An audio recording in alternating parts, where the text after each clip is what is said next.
Hi, hello friends, welcome to Shan Shafo's English பயிலகம் basic English grammar வீடியோவில் இது second video. இதில் வந்து பார்ட்ஸ் ஆஃப் ஸ்பீச் பற்றி பார்க்க போகிறோம். பார்ட்ஸ் ஆஃப் ஸ்பீச்னு என்னென்னு எடுத்துக்கிட்டிங்கன்னா, ஒரு சென்டென்ஸ் எடுத்துக்கிட்டால் அதில் நிறைய வேர்ட்ஸ் இருக்கும். ஸோ அந்த ஈச் வேர்டோட ரோலை வந்துட்டு சொல்கிறதான் வந்து parts of speech. The term parts of speech is refer to the words role in a sentence.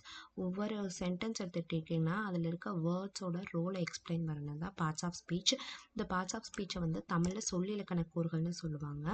அதாவது ஒரு சொல் வாக்கியத்தில் என்ன வேலை செய்கிறது என்பதை சொல்வது சொல்லிலக்கண கூறுகள்னு சொல்லுவாங்க. ஓகேவா? இது வந்து மொத்தம் வந்துட்டு 8 டைப்ஸ் இருக்குது. அது என்னென்னு பார்ப்போம். ஃபர்ஸ்ட் ஒன் வந்துட்டு நவுன். நவுன்னா பெயர் சொல். ஒரு பொருளோட பெயரை குறிக்கிறது நவுன். நெக்ஸ்ட் வந்து வேர்ப். வேர்ப்னா ஒரு பொருளோட வேலையை குறிக்கிறது வேர்ப். ஒரு பொருளோட வினையை குறிக்கிறது தான் வேர்ப், வினைச்சொல். அடுத்தது வந்து அட்வர்ப். அட்வர்ப்னா என்னது? வேர்பை வந்துட்டு டிஃபைன் பண்ணுறது தான் வந்துட்டு அட்வர்ப். அதை வந்துட்டு வினை உரிச்சொல்னு சொல்லுவோம். ஒரு வேர்ப், அட்வர்புங்கிறது என்னது? வேர்பை வந்துட்டு டிஃபைன் பண்ணுறது, குவாலிஃபை பண்ணுறது தான் வந்துட்டு அட்வர்ப். Next adjective. அட்ஜெக்டிவ்னா என்னென்னா வந்துட்டு நவுனை குவாலிஃபை பண்ணுறது. அட்ஜெக்டிவ்ங்கிறது என்னது? நவுனை குவாலிஃபை பண்ணுறது வந்துட்டு அட்ஜெக்டிவ், உரிச்சொல். அடுத்து வந்து ப்ரொனவுன். ப்ரொனவுன்னா வந்து பிரதி பெயர்ச்சொல். நவுனுக்கு பதிலாக யூஸ் பண்ணுறது ப்ரொனவுன். நவுனுக்கு பதிலாக யூஸ் பண்ணுறது ப்ரொனவுன், பிரதி பெயர்ச்சொல். அடுத்தது வந்து ப்ரப்போசிஷன். ப்ரப்போசிஷன்னா வந்துட்டு என்னென்னா இடைச்சொல். ரெண்டுக்கும் இடையில யூஸ் பண்ணுற ஒரு ரெண்டு சொல் எடுத்திங்கன்னா அது இடையில யூஸ் பண்ணுற சொல் தான் வந்து ப்ரப்போசிஷன், இடைச்சொல். அடுத்து இன்டர்ஜெக்ஷன்னா வியப்பு சொல். வியப்போடு சொல்கிற சொல் வந்துட்டு வியப்பு சொல், இன்டர்ஜெக்ஷன். நெக்ஸ்ட் வந்து கன்ஜங்ஷன். கன்ஜங்ஷன்னா ஒரு ரெண்டு ஃப்ரேஸ் இருக்குன்னா அது ரெண்டையும் இணைக்கிறதுக்கு இடையில யூஸ் பண்ணுற சொல்கிறதா வந்துட்டு கன்ஜங்ஷன், இணைப்பு சொல். ஸோ இதோட டெஃபினேஷன் அடுத்த ஸ்லைடில் பார்க்கலாம். இப்போ வந்து பார்ட்ஸ் ஆஃப் ஸ்பீச் வந்துட்டு மொத்தம் 8 பார்த்தோம். அது என்னென்ன? Noun, verb, adverb, adjective, pronoun, preposition, interjection and conjunction. இதோட டெஃபினேஷன் என்னென்னு பார்ப்போம். நவுன். நவுன்னா ஒரு பொருள் இல்லைனா இடம் இல்லைனா ஏதோ ஒரு பர்சனோட பேரை குறிப்பிடுறதா வந்துட்டு noun. a name of a person, place or thing or idea தான் வந்துட்டு நவுன். எக்ஸாம்பிள் பார்ப்போம். கலிஃபோர்னியான்னு எடுத்துக்கிட்டிங்கன்னா இது வந்துட்டு ஒரு ஊரோட பேர். பார்க் ஒரு இடத்தோட பேர். டாம் ஒரு பர்சனோட பேர். பென்சில் ஒரு திங்கோட பேர். கேட் ஒரு அனிமலோட பேர். ஸோ இந்த மாதிரி எந்த விதமான உலகத்தில் இருக்க எந்த பொருள் எடுத்துக்கிட்டிங்கன்னா அதை பெயரை குறிக்கிறது தான் வந்துட்டு நவுன். வேர்ப். வேர்ப்னா ஒரு பொருளோட ஆக்ஷன் இல்லைன்னா அதோட ஸ்டேட். ஒரு பர்சனோட ஸ்டேட் இல்லைன்னா ஆக்ஷன். ஆக்ஷன்னா அவங்க செய்கிற வேலை இல்லைன்னா அவங்க இருக்கிற நிலைமையை குறிப்பிடுறது தான் வந்துட்டு வேர்ப். இப்போ வந்துட்டு எக்ஸாம்பிள் பார்த்தீங்கன்னா லீவ். லீவ்னா என்னது? இந்த இடத்துலேருந்து விலகி செல்றது. லீவ், ஒர்க் அவங்க பண்ணுற வேலை. புட், வை அந்த மாதிரி. ஈட் சாப்பிட்றது. லைக் பிடிக்கும். ஷோ இந்த மாதிரி ஆடுறது, பாடுறது, ஓடுறது, விளையாடுறது எல்லாமே வந்துட்டு என்னது? வேர்ப். ஸோ ஒரு பொருளோட ஆக்ஷனை குறிக்கிறது தான் வந்துட்டு வேர்ப். அட்வர்ப். அட்வர்ப்னா வந்துட்டு டிஸ்கிரைப்ஸ் அ வேர்ப். இது வந்துட்டு என்னது? டிஸ்கிரைப்ஸ் அ வேர்ப். வேர்பை வந்துட்டு அதாவது ஒருத்தர் செய்கிற வேலை, அந்த வேலையை வந்து மிகைப்படுத்தி சொல்கிறது தான் வந்து அட்வர்ப்.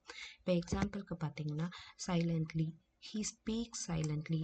அவன் பேசினான். எப்படி பேசினான்? சைலண்ட்டாக பேசினான். He behaves badly. அவன் எப்படி வந்துட்டு எப்படி பிஹேவ் பண்ணான்? பேடாக பிஹேவ் பண்ணான். அந்த மாதிரி ஒரு பொருளை வந்துட்டு ஒரு பொருளோட வேர்பை வந்துட்டு டீட்டெயிலாக எக்ஸ்பிளைன் பண்ணுறது தான் வந்து அட்வர்ப். அட்ஜெக்டிவ். அட்ஜெக்டிவ்னா describe the qualities are things of noun. அதாவது நவுனை வந்துட்டு டிஸ்கிரைப் பண்ணுறதா வந்துட்டு என்னது? அட்ஜெக்டிவ். இப்போ வந்துட்டு அட்வர்ப்னு என்னது? வேர்பை வந்துட்டு குவாலிஃபை பண்ணுறதா அட்வர்பு. நவுனை குவாலிஃபை பண்ணுறது வந்துட்டு அட்ஜெக்டிவ். எக்ஸாம்பிள் பார்ப்போம். ஸ்மால். அப்புறம் ஸ்மால் என்னது? ஹீ இஸ் ஸ்மால் அப்படின்னா அவன் எப்படி இருக்கான்? குட்டியாக இருக்கான். பனானா இஸ் பிக் அப்படின்னு என்னது? பனானா பெருசாக இருக்குது அப்படின்னு சொல்கிறது. She is a good girl. She is a good girl அப்படின்னா அவள் ஒரு நல்ல பொண்ணு. அவள் எப்படிப்பட்ட பொண்ணு? நல்ல பொண்ணு. He behaved well. அந்த மாதிரி ஒவ்வொரு பர்சனோட குவாலிட்டிஸை வந்துட்டு இன்க்ரீஸ் பண்ணி சொல்கிறது தான் வந்துட்டு என்னது? அட்ஜெக்டிவ். Next pronoun. ப்ரொனவுன்னா ரீப்ளேசஸ் அ நவுன். நவுனுக்கு பதிலாக யூஸ் பண்ணுறது வந்து ப்ரொனவுன். இப்போ வந்துட்டு எக்ஸாம்பிள் ஐ, ஹீ, ஷீ, இட்டு, தே, திஸ், தீஸ், தட், தோஸ் அந்த மாதிரி. இப்போ வந்து ஒரு கதை எழுதுறீங்கன்னு வச்சுக்கோங்க. ஆரம்பிக்கும் போது ராம் இஸ் அ குட் பாய் அப்படின்னா ஹீ இஸ் அப்படின்னா ஒவ்வொரு இடத்துலையும் அந்த அவனோட பேரை யூஸ் பண்ணிக்கிட்டு இருக்கணும்னே அவசியம் இல்லை. ஸோ அதுக்கு பதிலாக ஹீ அந்த மாதிரி யூஸ் பண்ணுறது, நவுனை ரீப்ளேஸ் பண்ணி யூஸ் பண்ணுறதுக்கு பேர் தான் ப்ரொனவுன். ப்ரப்போசிஷன் எடுத்துட்டிங்கன்னா show the relationship between the other words in a sentence.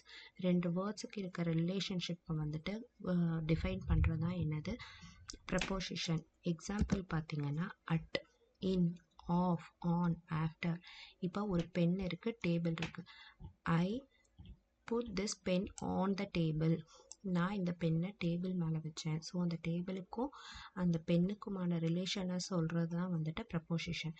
இது என்னென்ன இருக்குது, அட்டு, இன்னு, ஆஃபு, ஆனு, ஆஃப்டர், அண்டர் அந்த மாதிரி இருக்கிறதா வந்துட்டு ப்ரப்போசிஷன். நெக்ஸ்ட் வந்து இன்டர்ஜெக்ஷன். இன்டர்ஜெக்ஷன்னா என்னது, the word that express the feeling or emotion. ஒரு ஃபீலிங் இல்லைன்னா எமோஷனை வந்துட்டு டிஸ்கிரைப் பண்ணுறதா வந்துட்டு இன்டர்ஜெக்ஷன். இப்போ எக்ஸாம்பிள் பார்த்தீங்கன்னா அவுச் அப்படின்ட்டு ஒரு ஏதாவது ஒரு அடிப்படும் போது அவுச் அப்படின்னு சொல்கிறது அலாஸ். அப்படிங்கிறது வந்துட்டு நம்ம சோகத்தை வெளிப்படுத்துறது அலாஸ். வாவ் அப்படின்னா எக்ஸைட் ஆகி சொல்கிறது அந்த மாதிரி ஆச்சரியக்குறியோட எக்ஸைட் அதாவது எமோஷனோட வந்துட்டு சொல்கிறது தான் இன்டர்ஜெக்ஷன். வியப்பு சொல், வியப்போடு சொல்கிறது வந்துட்டு என்னது இன்டர்ஜெக்ஷன். நெக்ஸ்ட்டு கன்ஜங்ஷன் தானே, join the clauses or sentence. ரெண்டு இதை ஜாயின் பண்ணுறதுக்கு யூஸ் பண்ணுறது. ப்ரிப்போசிஷன்னா என்னது, ரிலேஷன்ஷிப்பை ரெண்டுக்கும் இருக்க ரிலேஷனை சொல்கிறது. கன்ஜங்ஷன்னா வந்துட்டு ஜாயின், ரெண்டையும் ஜாயின் பண்ணுறது ரெண்டு சென்டென்ஸை, அதான் conjunction. Example and, he and me அந்த மாதிரி, and, but, because, where, also அந்த மாதிரி யூஸ் பண்ணுறதா வந்து conjunction. he and I went to the park அந்த okay. Sheela and Ramya are close friends. So அவங்க ரெண்டு பேர்த்தையும் இணைக்கிறது. இந்த மாதிரி ரெண்டை ஜாயின் பண்ணுறதுக்கு யூஸ் பண்ணுற வேர்ட்ஸ் தான் கன்ஜங்ஷன். இப்போ பார்ட்ஸ் ஆஃப் ஸ்பீச் பார்த்தோம். ஸோ இதை டீட்டெயில் வீடியோ நெக்ஸ்ட் வரிசையாக பார்ப்போம். இந்த வீடியோ பிடிச்சிருந்தா லைக் பண்ணுங்கள், ஷேர் பண்ணுங்கள், கமெண்ட் பண்ணுங்கள். தேங்க்ஸ் ஃபார் வாட்சிங்.